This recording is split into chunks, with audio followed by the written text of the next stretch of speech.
Thanks for tuning in to Brazilian Jiu-Jitsu Incorporated. Today's video is a topic not many cover. I'll cover it. It may seem silly. I hope you like.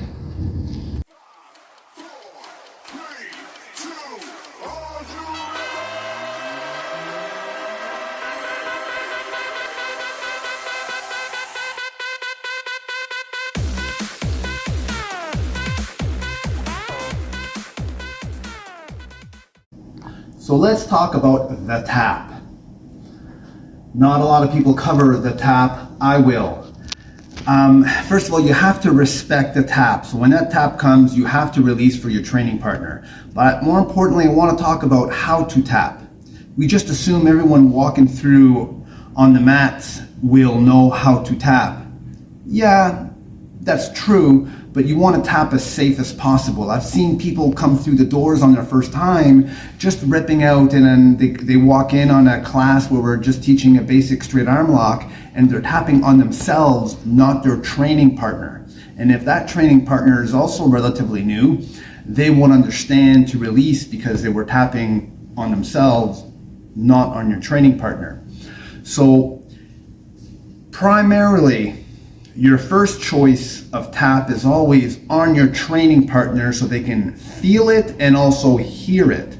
You're tapping with the full surface of the palm and the fingers, so it makes a slapping sound so they can feel it better and hear it. So that's one way to tap, and the most efficient, safe way to tap is that way.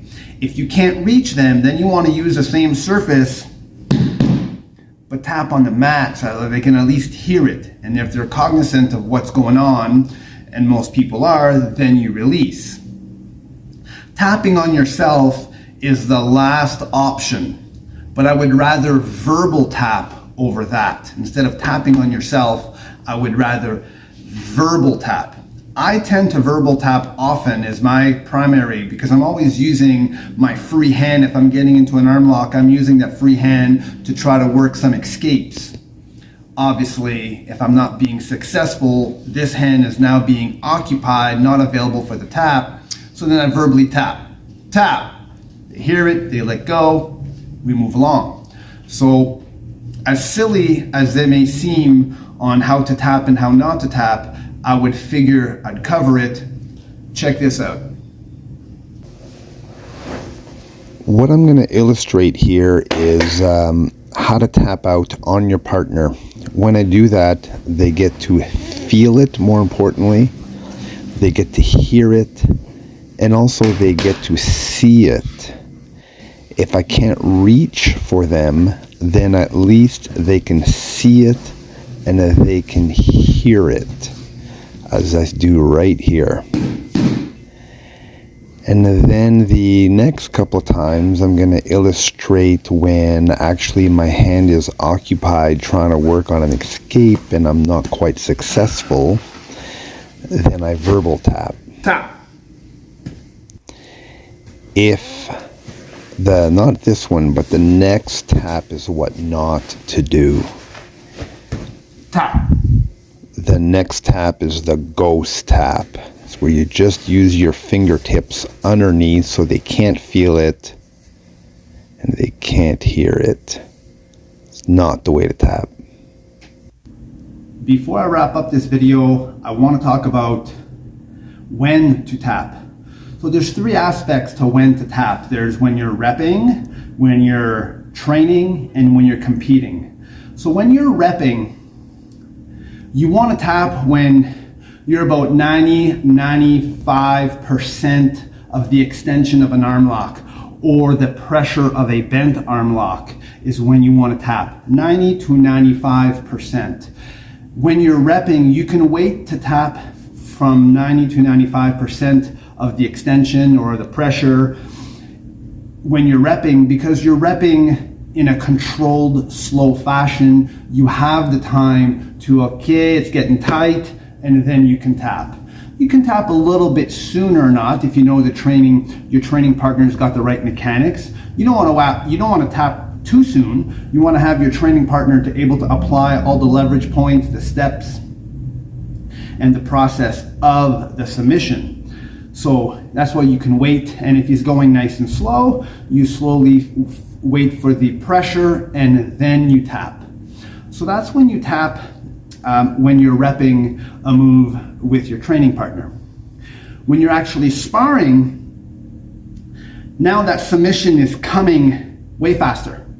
So you don't want to wait till you're 90-95% extended, because by the time now you go to tap, that submission went from 90 to 95 to 100% real quick, and now you're very close to injury, if not you're already too late. So you want to think about tapping when the person's about 80% into the submission. At 80% into the submission, unless you're trying to work a counter, unless you're trying to work an escape, you want to start thinking about tapping, because it goes from 80 to 90 real quick, and now you're getting close to injury, and that's what we're trying to avoid, is injury, so you can put more time in on the mat while enjoying and having fun without getting hurt. So there's that fine line, and it all depends also on who your training partner is. If you're not familiar with your training partner, you definitely want to tap around 80 to 85% at that pressure point when you're not familiar with your training partner.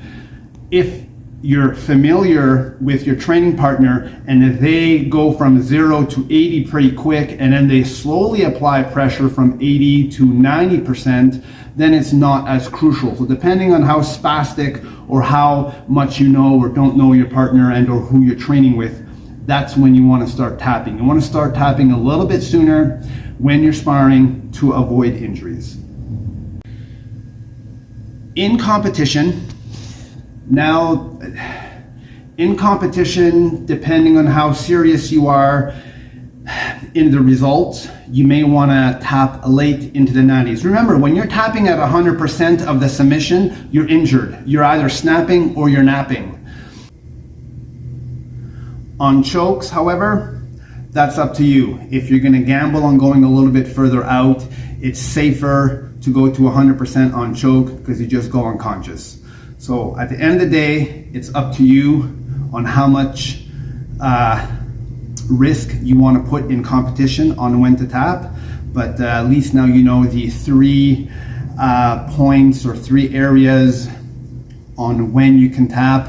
It's a different intensity when you're tapping, when you're just repping versus just sparring and competition.